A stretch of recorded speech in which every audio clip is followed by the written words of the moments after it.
We have now survived 5,000 days in hardcore Minecraft. In this world, we've made some crazy builds and farms so far, and today I'm going to show you how it all happened and give a little behind the scenes look at some of the more interesting moments that I haven't shown before.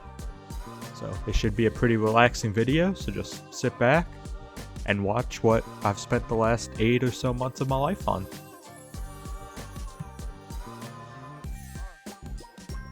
Until about day 70 or so, we spent our time just doing the Minecraft basics, like getting our tools and basic materials,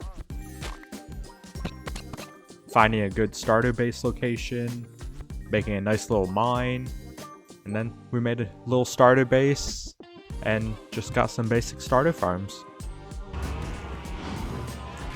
Then, from around day 70 to 160, we hit that point where we were starting to be more situated, and I could finally get started on our first actual build. A villager trading hall in the form of a giant Quidditch stadium. But since the world was still brand new, we had to go out and collect basically every single block that we needed. Most of the time you just have spare ones from past projects, but here you're starting from scratch. And I also didn't want to go crazy with the automatic farms yet, so I had to go collect things the long way. From day 160 to 200, I decided it was time to make this build process a lot easier by going to get an elytra. So we had to finally prepare for the Ender Dragon fight, and it really wasn't hard. Yeah, we took the dragon down, because this fight really hasn't been a struggle for anyone in about 10 years. We got that done. Then we searched a couple end cities and got what we came for. And now that we reached day 200, we spent about the next 75 days getting back to building our stadium. So we built the pillars up, we built a nice little underground section, and since I had just started this world with the beginnings of 1.21 when it came out, there were no mods out yet, like Replay Mod or Schematica, so making things like this that were pretty intricate took a lot of time, but I definitely like how this build came out in the end.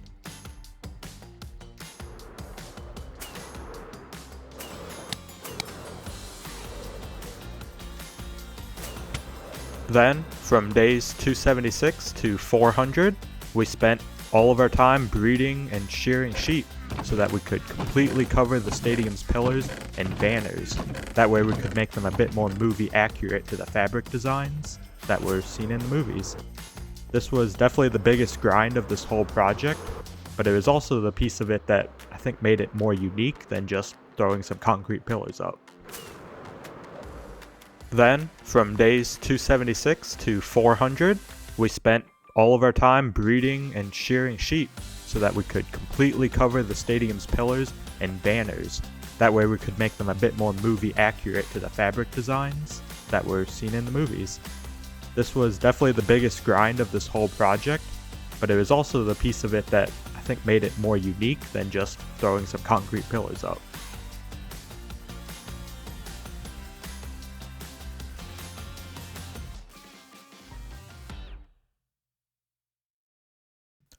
Then, on day 500, we started our first challenge in the world, raiding 50 trial chambers. And because 1.21 is still so new, this was an early adventure at this time. So to raid all of them, we're going to need these new ominous bottles that you can get from pillagers. So I decided to make my first automated farm in the world, and went out and got the bottles. After the farm, we spent days 550 through 750 raiding 50 different trial chambers to see what all we could get. And the world was still brand new, so it all spawned like right around me at near spawn. And I wanted to collect everything, so even basic stuff like slime balls and string were very useful at this point in the world. And after we raided all 50, it took about 200 days, and we took stock of all of our loot.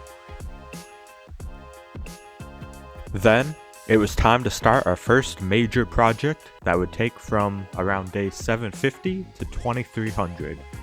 I wanted to make the largest gold block beacon ever in hardcore Minecraft.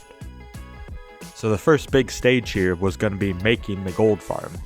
And because this farm requires beacons in order to survive and use it efficiently, we started out by going out and getting the wither skulls in the nether, and then taking out the wither below our base. Other than that, there weren't a ton of materials we needed other than obsidian and magma blocks. So I went and found a spot above the nether roof and started to put the farm together. And because the replay mod had finally come out by this time in 1.21, I was able to actually start to learn how to use it for the first time. I finished this farm right around the time when I was traveling every other week for work, so I'm sure the housekeepers at some hotels were very confused when they came into the room and saw a laptop just continuously killing pigmen.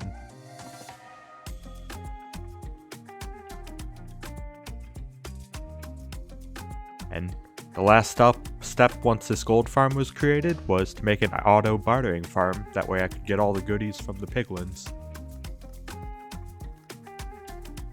It was also around day 1200 or so that I hit level 1000 for the first time, which was a pretty great accomplishment. Then, on day 1250, it was finally time to get started with placing all the gold blocks. But as I started to place them, I very quickly realized that this was going to take a very long time, and I needed to find some way to make it go faster. So I tried speed potions, but they weren't going to be the answer considering how many blocks I needed to place and how inventory space was really at a premium here. So I decided I just had to go all in and get a ton of beacons, which means we needed to venture back into the nether and make a quick little wither skelly farm. So after doing that fairly quickly, it was just a basic design. I went into the end and killed about a stack of withers. So with all the beacons in place and the outline of the pyramid all built up and ready to go, it was really more going into day 1300 or so that I actually got started with placing the bulk of the gold blocks. And with about 300,000 blocks to place, this was going to take a while, and it ended up taking many long nights, but I got through it with many different TV shows to watch, so it wasn't a waste at all. Then, going into day 1750, we finally finished our goal and made the largest gold pyramid I've ever seen in Minecraft Hardcore. It was definitely a challenge, but I'm very happy with it came out. But I wanted to make the pyramid more special, so I came up with a backstory on the pyramid and those defending it versus attacking it. So, to build all that, we're going to need a lot more farms. So I started an outline for an industrial district just to get all this started.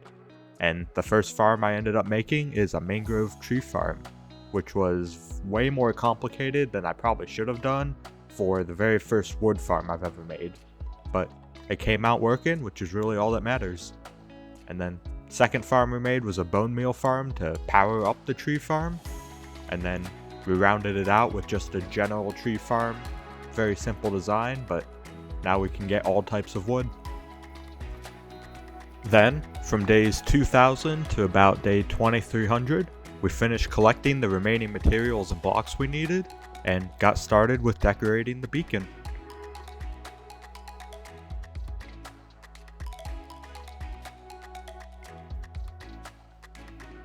We started out by making some pedestals for all the different guardians to sit on.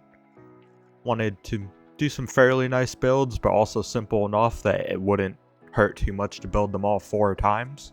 And fun fact, the dog here I made actually resembles my real life dog in color and kind of shape. It's a doodle, of course.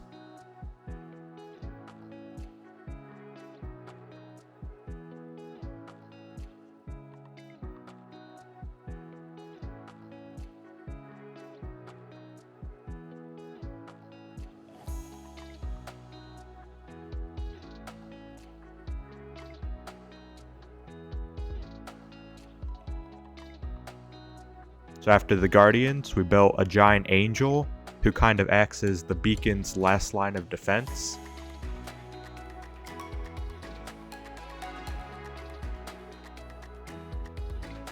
And then, what do we need to defend it against? A giant dragon, who is kind of the villain of this whole video come to life. The dragon was way more complicated than any build I've ever done before, but I really like how it came out, and I think this whole build just was kind of a really amazing thing that I ended up with.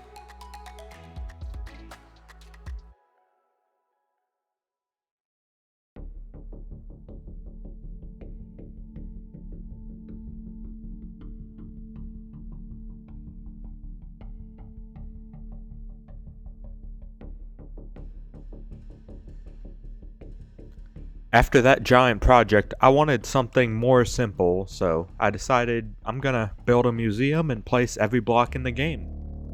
So I started to do that, and from around days 2300 to 2400, I started to work on where the museum would be built. The original plan for it was to be built underneath the Quidditch stadium that I started this world at. So I started to dig a hole right under it, and I just started digging and digging. But that was taking ages and was way too slow. So I had to decide how to move forward, and I decided that the path of TNT was going to be the way, and to blow it all up and make a giant hole that way. So we needed to get gunpowder and sand somehow, so I decided to make a creeper farm. Which just wasn't fast enough, so I made 4 creeper farms. And then next, I made a sand duper using the end portals. You've all seen these 1,000 times, so it's quite simple to make really. I didn't do anything complicated here. But the end portal actually was really close to my industrial district, so it all worked out well. After we got all the TNT crafted, I placed about 25,000 TNT to see what kind of dent this would make, and it barely made a dent. At that point, I just kind of gave up on this path of having my museum underground.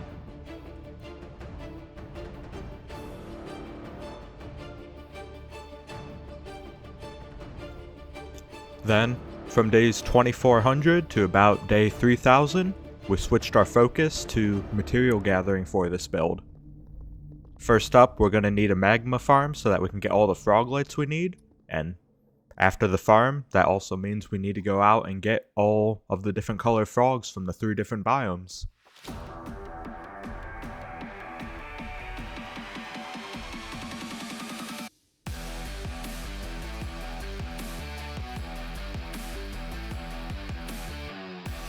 Next up, we had to remake our piglin trading farm so that I could get the many thousands of quartz blocks that we needed for this build. I gave a shot for mining, but trading was definitely the way to go here. Next up, we made a super fast cobblestone farm.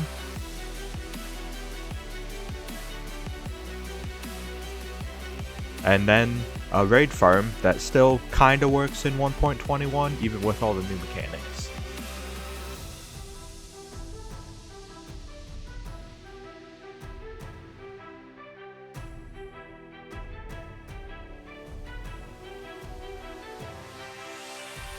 And then the last farm of this whole project was to make an absolutely giant pumpkin farm. And because it was near Halloween when I made this, I decorated it like a pumpkin.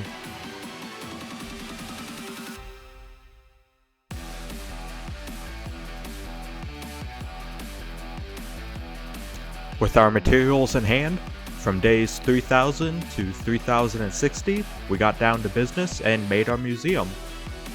We went for a floor design that had enough pedestals to place every single block down in the game. And then, once that was all down, we made the walls out of a multi-block rainbow design, surrounded by all the quartz that we gathered. For something that I went into thinking I wanted a simple build, it definitely became a lot bigger than I planned.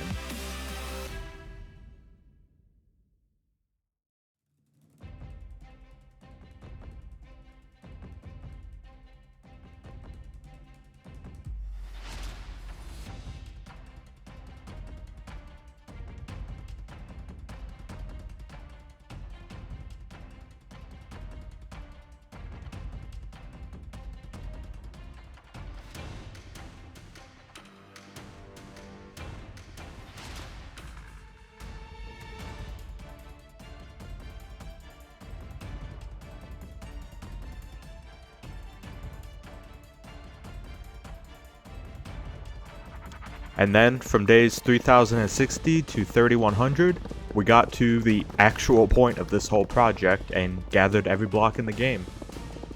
And this actually took a bit longer than I expected, just because for most of the blocks, I gathered an entire stack, just so that whenever I actually make a sorter in this world, I'm prepared and don't need to spend time doing it then. If I survive that long, that is.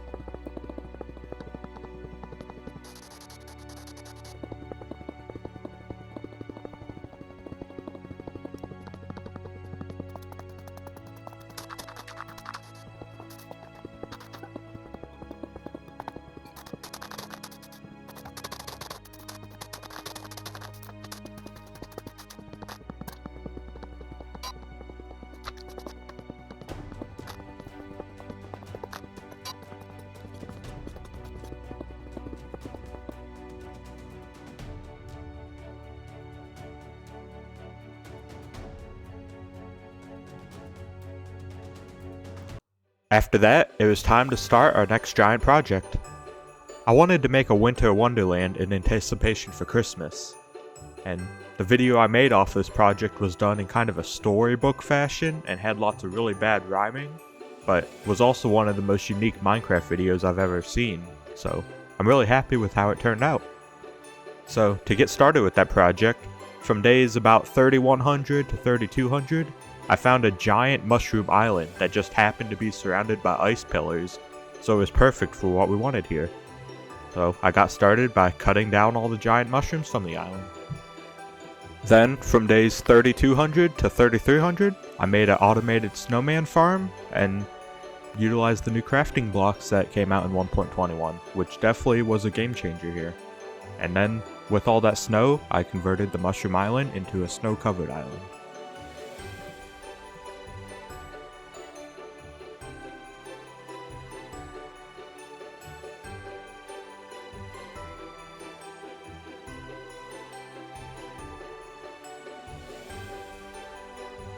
With the island fully converted over to a winter wonderland, it was time to actually get into the builds. So from days 3300 to 3400, we made the Grinch Mountain. The hours really dragged for this one and was honestly the point in the project I was ready to find something easier to do, but eventually we made it to the top.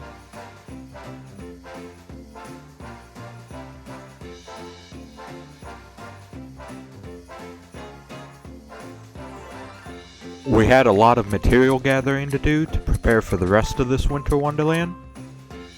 We needed concrete, wool, cactus, netherrack, flowers, wood, leaves, and just a ton of other blocks.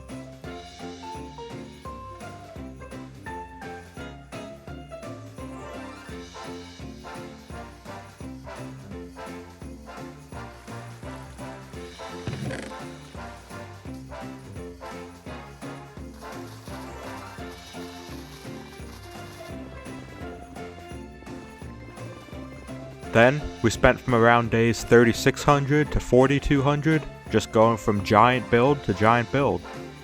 We started out by making a couple different large snowmen around the island. And then, we switched to making a giant snow globe that required a whole different smelter system for me to get all the glass I needed. We didn't actually decorate the snow globe right now though, because that's kind of our big finale for this build.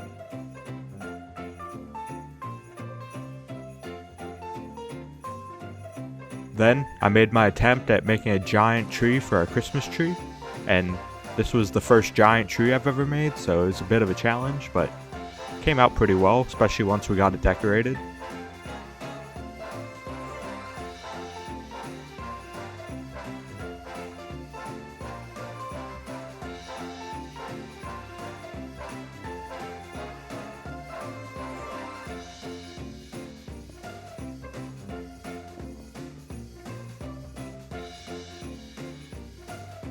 And then, no Christmas village is complete without houses for the elves, so we made a little gingerbread village.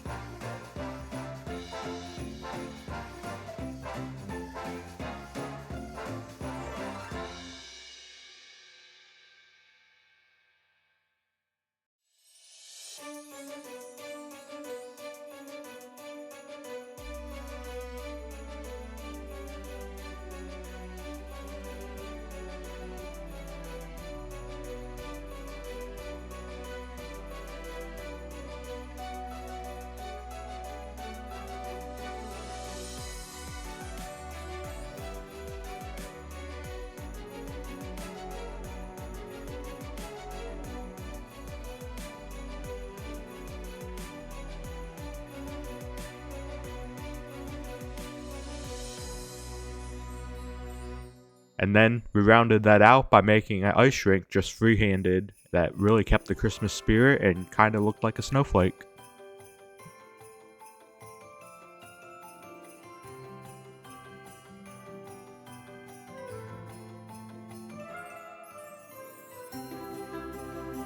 Then, from days 4250 to 4300, we rounded out the island with large presents, candy canes, and small presents.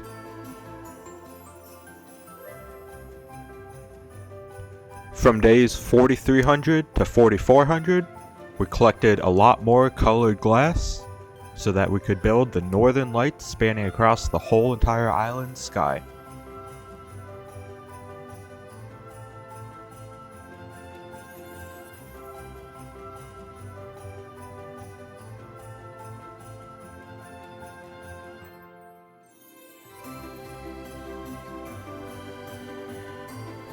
And then, from days 4400 to 4450, we made the finale of this whole Christmas special by recreating the Mushroom Island inside the snow globe we made earlier on, as kind of a commemoration of where we started a couple months prior with this project.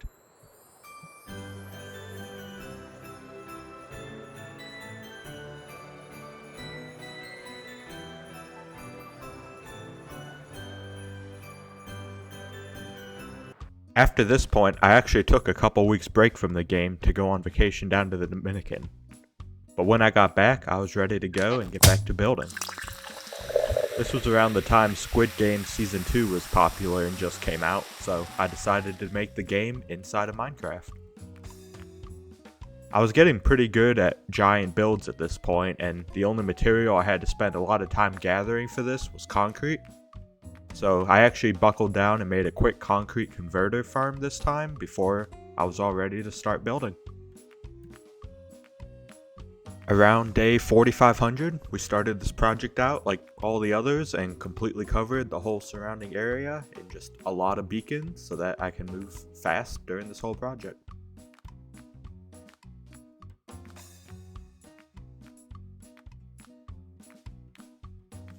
And with everything gathered and everything set for actually building this, it was time to get down to business.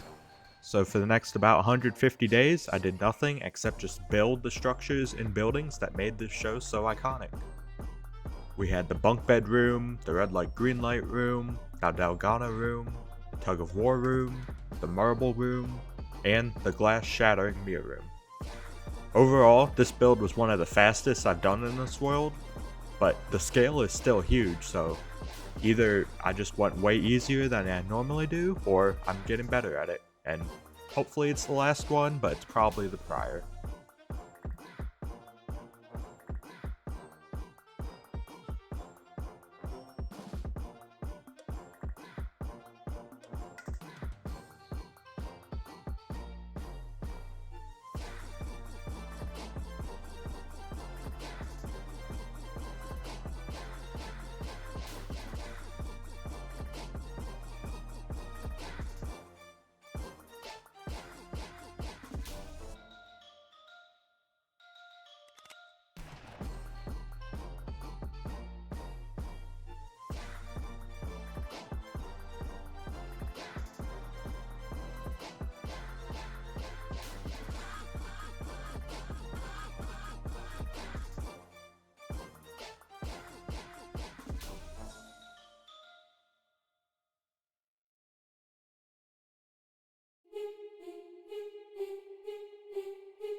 Our next project was another challenge video where I set a very silly goal and just try to achieve it.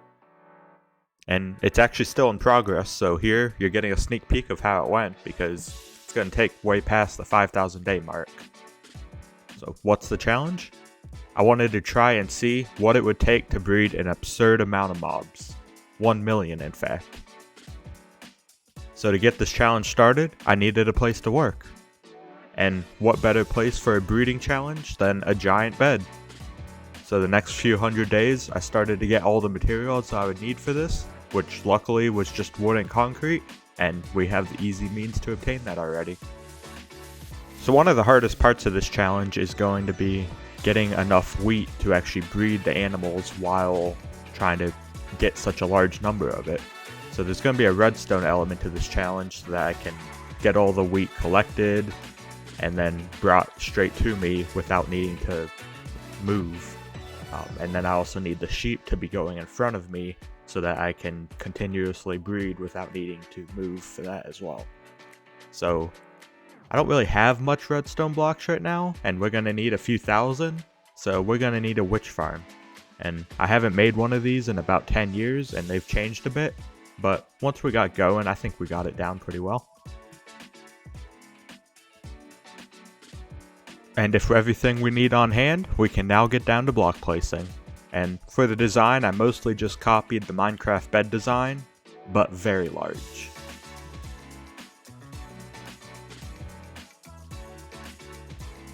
The first step of the wheat farm will be a rail system underneath that can collect everything.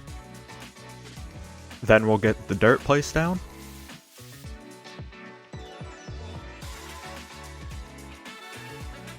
And now, we can get the things that make the farm work, like the water and composters for the villagers.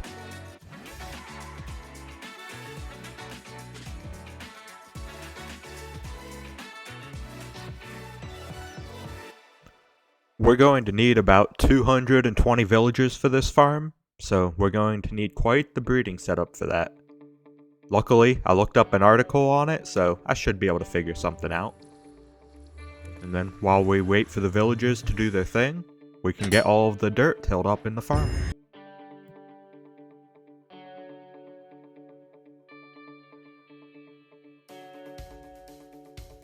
For the collection system, I needed something that unloaded very quickly with all these items. I couldn't just wait for the minecart to sit there and unload at hopper speed. So we went with this design that I used for the sand duper earlier in the world, but way bigger.